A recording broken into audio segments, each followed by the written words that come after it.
medyo masikip yung daanan para matransfer natin yung mga bago nating langis. So gagamit tayo dito ng yan. So kung nakikita nyo naman na halos wala nang pumapatak and satisfied na kayo dun sa nakuha nyong oil, so gamitin natin ng impact itong ating drain plug.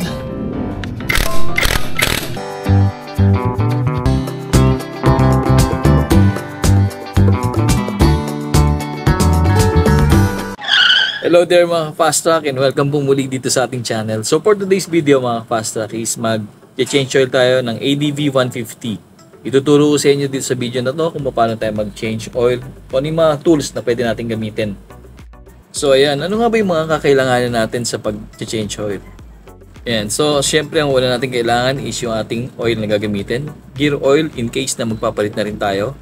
Syempre yung ating pambukas ng ating drain plug, yung 17mm na close wrench, and impact tools kung meron kayo.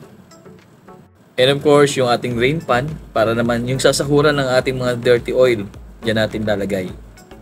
And so yung gagamitin natin na langis is itong Kicks 5W40. Ito kasi yung oil na preferred ko. Gawa ng ginagamit natin to sa madaling araw sa paghatid sa mga bata. 5W is for the cold start, and yung 40, ito naman yung nagpo-protect sa ating makina kasi nami-maintain nito yung dulas ng ating mga langis na umiikot dito sa ating mga makina. So sa ADV 150, ito yung kanyang drain plug. Ito yung ating bubuksan instead na dun sa ilalim. Meron pa yung isa sa ilalim. Ayan.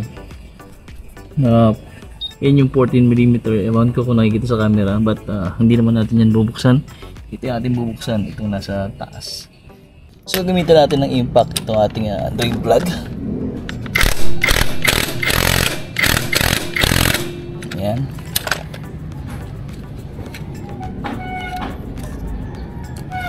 So pwede natin isahod yung ating drain pan. So in case na may tumapon is masasala niya na kagad. Ayan. So iabang na rin natin yung ating drain plug para if ever na tumapon kagad yung langis is masasapo itong ating drain pan na inilagay. Ayan. Okay. So habang tumutulo yung ating used oil, pwede naman nating linisin na yung ating filter. Ito meron siyang screen filter dito sa ating loob ng spring. Pag napansin nyo na mahina na yung tulo ng inyong mga used oil, pwede nyo rin itagilid time after time para mas tumapon lahat yung mga natitira pang mga langis dun sa loob ng inyong mga makina. Yan. So kung nakikita nyo naman na halos wala nang pumapatak and satisfied na kayo dun sa nakuha nyong oil, pwede na natin isara itong pinaka drain plug nya. And so pag binalik naman natin ito mga Fast Track, una yung screen, then yung spring, then yung isa ibabaw yung pinaka drain plug. Yan. Ganyan lang mga Fast Track. So ayan, iwan muna natin ito mga Fast Track and then balikan natin later. But for now, puntahan naman natin itong sa pinaka oil fill cap nya. Ito naman kung saan dito natin inilalagay yung bagong langis ng ating mga motor. Ayan, dipstick ang tawag dito. Ito yung pang sukat ng ating mga oil. Enough pa yung oil nya or less. So meron siyang guide. Ayan, hanggang doon lang naman siya sa may pinaka mga XX na yan. Katulad na sabi ko kanina, yung spring, yung strainer, and then yung cup sa ibabaw. Ayan.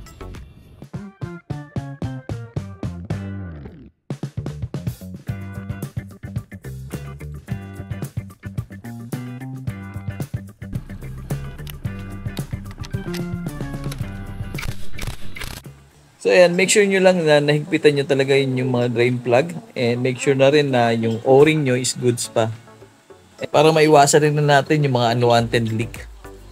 Kung mapapansin nyo rin mga Fast Track, itong ating ADV 150, medyo masikip yung daanan para matransfer natin yung mga bago nating langis. So gagamit tayo dito ng papel o karton, ihuhugis natin para magmukha siyang imbudo. And na siyang gagamitin natin para matransfer natin itong bago nating langis ng smoothly.